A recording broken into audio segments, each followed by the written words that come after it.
The pizza smelled great, strong enough that I perceived the cheesiness from the closed box when he handed it to me.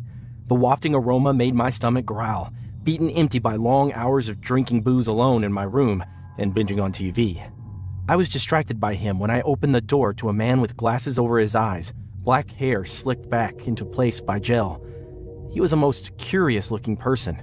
His heavy-set eyebrows were unforgettable. He was clean-shaven, neat around the mustache and the beard. His pants were a straight-cut cargo pants with pockets all over it. He had a pair of sneakers, dirt-stained and greasy, I assumed, from working long hours in delivery. He had a charming appearance, even though he didn't smile too much. I was affected by my assessment of this pizza delivery man that I didn't realize how strange it was to just stand there, in front of my door, looking a stranger straight in the eye. He cleared his throat, and it was only then that I shook myself from the reverie. "That'll be 7, he said, tapping the box of pizza to take my attention away from himself.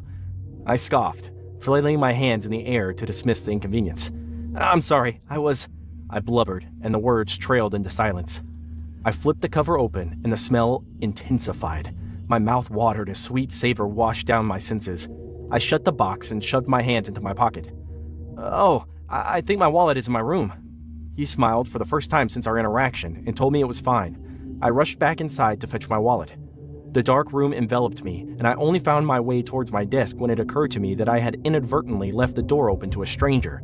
The loud bang of my heart leaping in panic echoed in my ears, and I struggled for coordination as I placed my pizza on the desk. I sighted the wallet, snatched it, with the same motion that I spun around.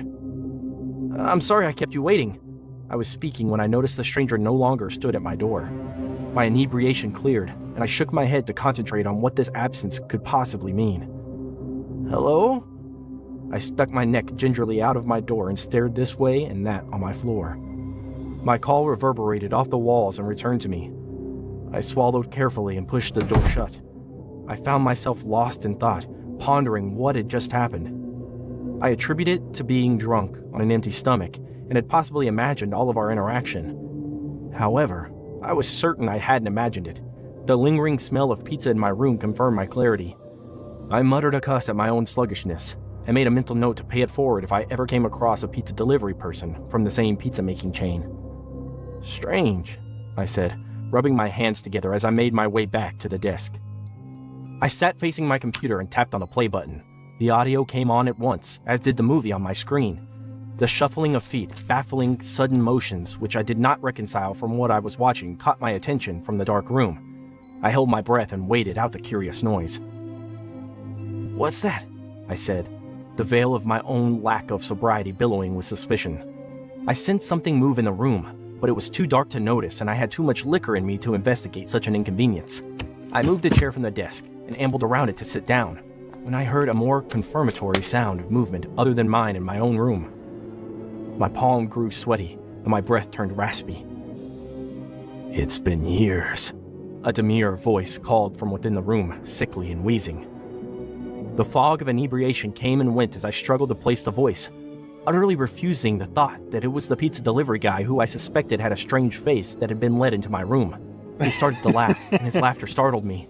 I edged closer to the desk, perceiving a strong presence coming from where he was speaking from. "Get out of my room, you coward!" I shrieked. He did not budge.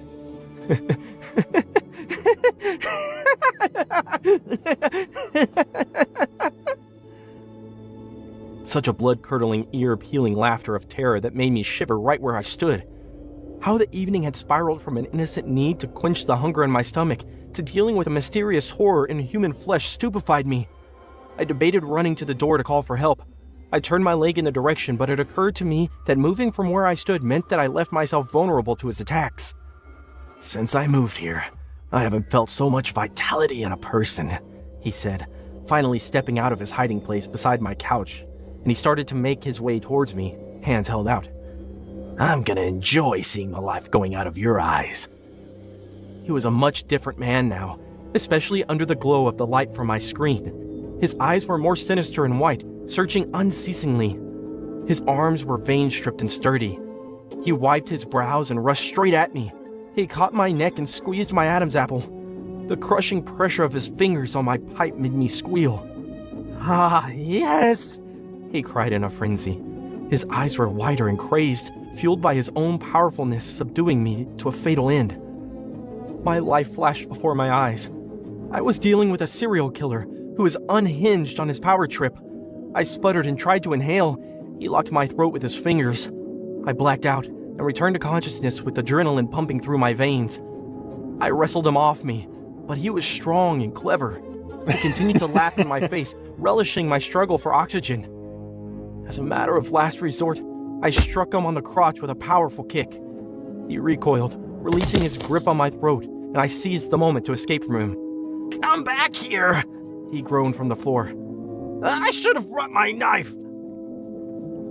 I was out of the room in a breeze. I made sure to keep the door locked, and with a stroke of luck, my neighbor walked in my direction. "Call the cops!" I hollered, grasping my hands on my chest. He did as I asked.